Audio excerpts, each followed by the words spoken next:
Hi again. This is for all your mediums out there who doubt yourself. I mean, I've been doing this 30 plus years. I've been working professionally for 27, 28 years, I think. Who counting? I'm just getting older. Hopefully a little bit wiser, but who knows, And I just want to say that it's important that you don't criticize yourself. It's hard to take that step from just using this as a hobby. I'm just excited, I'm just playing with it, I'm just taking a little bit of a course or a circle or whatever. I'm just gonna have fun with it and learn to understand yourself better maybe. Then it comes to a point that you've been doing this year after year after year and you're thinking, what am I gonna do with it? I actually want to help people with it. And then it's time to do that. And yes, it can be scary and you can be very fearful. But if your soul is telling you, this is something I need to do, you need to go for it. And the most important thing is that when you do something, I brainwash my student with this, you see. When you get something and they don't understand it, don't tell yourself, oh, I'm doing it wrong. Oh, I was wrong here. No, you're never wrong. You're just learning something more. There is no work on this planet where you're going and you know it all from the beginning. Let's say you're gonna learn to play the guitar and you want to be as good as Slash in Guns N' Roses. You know damn well that that's gonna take you years and years and years and years upon that to be able to be that skilled. It's not something that comes for free, even if you have a talent for it, you still need to practice. But when we're coming into this work, every student seems to, if I do something mistake here, if I haven't interpreted the energy right, I'm a bad medium. No, you're just learning more about your craft. And I find this so essential and it's something that really helped me because I used to, if I did something wrong, let's say I had a relationship wrong, I said grandma on mother's side and it was on father's side, I went home, punished myself, God, I'm a shitty medium, And it destroyed the whole session instead of looking at, what did I learn from this session? How can I improve my mediumship? Well, if I misunderstand grandmother on mother's side, grandmother on father's side, what's the big deal? She's still a grandmother, Why did I believe it was from mother's side? Yes, maybe because she was similar to the energy of my own grandma, so I automatically go there. Because as a human being, as a medium, we assume a lot.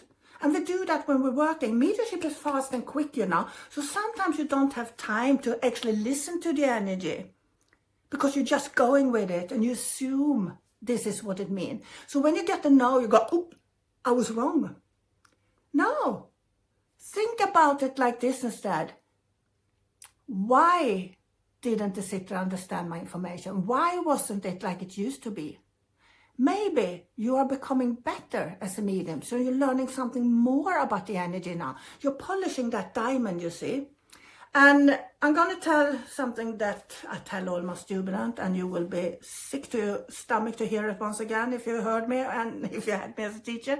When I started and I got drawn to my head here, I knew they have died from a stroke. That worked for so far and so long. After a while, I got the same feeling and I said, they had a stroke, and they go, no. And I thought, shit, I'm losing my mediumship. I'm doing something wrong. In the end, I asked them, so why did I get the pressure on my head? Would you understand that? Yeah, you had a brain tumor. So from one thing, now I have maybe 10, 15 things. So when I go to my head, it's not just a stroke. It can be tinnitus. It can be a brain tumor. It can be a TIA. It can be someone that got hit or shot. It can be all sorts of things. But to have come to that conclusion, I have had to have so many no's, It's not the stroke, it's not the brain tumor. What else can it be? What else is up in the mind? Oh, it was migraine this time. Okay, So you're learning something new every time you get the no. So I always say to my students, there are no no's, only more learning. Yeah, and we all have different ideas how to get there and how to understand it. And there you have to find your own way, so to speak. But the worst thing you can do to yourself is tell yourself that, oh, I'm bad. I can't do this. I'm hopeless, blah, blah, blah, And believe you me, the first 15 to 20 years I was working with this professionally, I want to throw my towel in at least a couple of times a year, you know, really fed up with myself, really down in the dark where I was just wobbling in the sorrow of myself and how useless and worthless I was. And that doesn't help you become a better medium. It just makes you struggle even stronger on your journey. So I learned that if I'm kind to myself, if I don't take it to the heart and criticizing myself so I'm feeling useless, but look at it and see how I can change it, how I can work with it, and what did I learn this time. And then I always try to look at what did I do that was actually good. Because it's not good to just look at the mistakes. You also have to give yourself a tap on the shoulder. You know, you have to realize you have value. And like I said in another recording I did, we need every healer. We need every medium we can have. We need you who are sensitive, who doesn't believe much about yourself maybe, but you have a heart here. And because you maybe don't believe too much in yourself, maybe you are the one who should be out there. You know, sometimes we have people who are a little bit, I don't want to be in the front row, you know, I don't want to be shown too much, don't see me, you know, I want to be in the background, I can back everybody else up. You are the one who should be in the front row, because you will not be egotistical there. You will look at the group, you will look at everybody and realizing you are a part of a team. So it's never about us, it's never about me, it's never about the medium. It's actually about teamwork in my book. It's actually about, if we're going to change something, we can't change it ourselves. We have to be a lot of us who gives loves to this planet.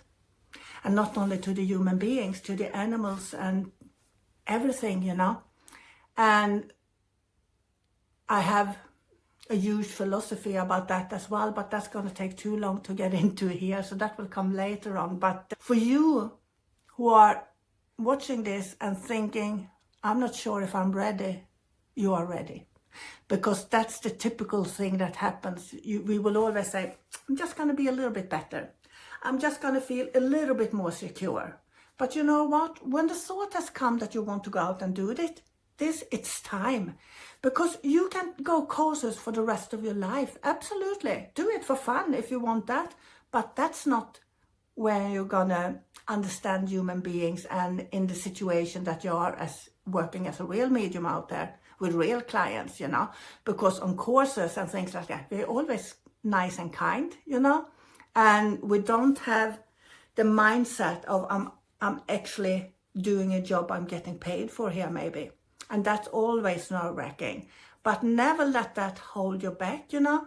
And it's no big deal. If you're not doing a good job, just give the money back. You know, if it's not working after 10 minutes, just be honest and say, I don't feel this is working. I will give you your money back. Maybe you can come back another time or you can find another medium. Don't be afraid to be honest. That has helped me so much. If I'm not feeling I'm doing my job right, that's it, you know. It's not working. I don't feel like I'm where I should be today. I feel that my mind is interfering. Be honest. Because when you're honest with yourself, you don't have to have the defense mechanisms. And we don't have to pretend that we are someone that we are not, you know.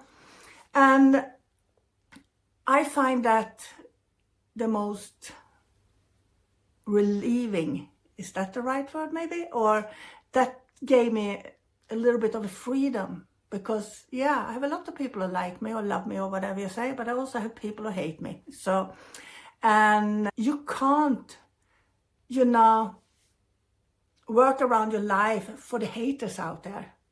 You're doing it for yourself and for the people you love. And if you know you have a good heart, if you know that you have a talent for this, don't give up. Don't whip yourself, you know, when you're not doing well enough. Look at it. What else can it mean? Go through it, you know. Sometimes after you've done a private sitting and you've done something and it doesn't come into your mind because you're trying too hard. Sometimes it's just blunk when you finish. Oh my God, why didn't I think about that? That's so easy. Yeah, because you're relaxing now. You know, so, and that's also telling you something. What did I learn this time? Yeah, I learned that. Okay, no big deal. If you're working for half an hour with someone and do a couple of small mistakes that you misunderstood, they are the only two things we usually remember afterwards. But why should that define the whole sitting for 30 minutes? Them two things maybe take up 2 minutes, sometimes 5 minutes, depending how much you're working with it. But let's say you're just moving on and you left 2 minutes there over 30-minute sittings. And the client walks out very happy. She gives you a hug and she says, this is exactly what I needed. Thank you very much for this. Why should you condemn yourself for them 2 minutes that didn't work as well as you wanted? Just say to the client, I got everything that comes into my mind when I'm working for a reason. But sometimes I'm learning something new. Sometimes I don't understand it. Be honest. And it won't be so much pressure for you when you do it. So anyway, I'm gonna stop wobbling or rebelling or whatever you say. I think I lost my mind a little bit. It's been a hard year. I've been very tired and I can't find a word really. And so that's why I've also been taking a break for a month. And but like I always said, I need the energy. I need to feel spirit. I need to feel some inspiration, not only from the spirit world, but from my own spirit, you know. So see you next time. Bye.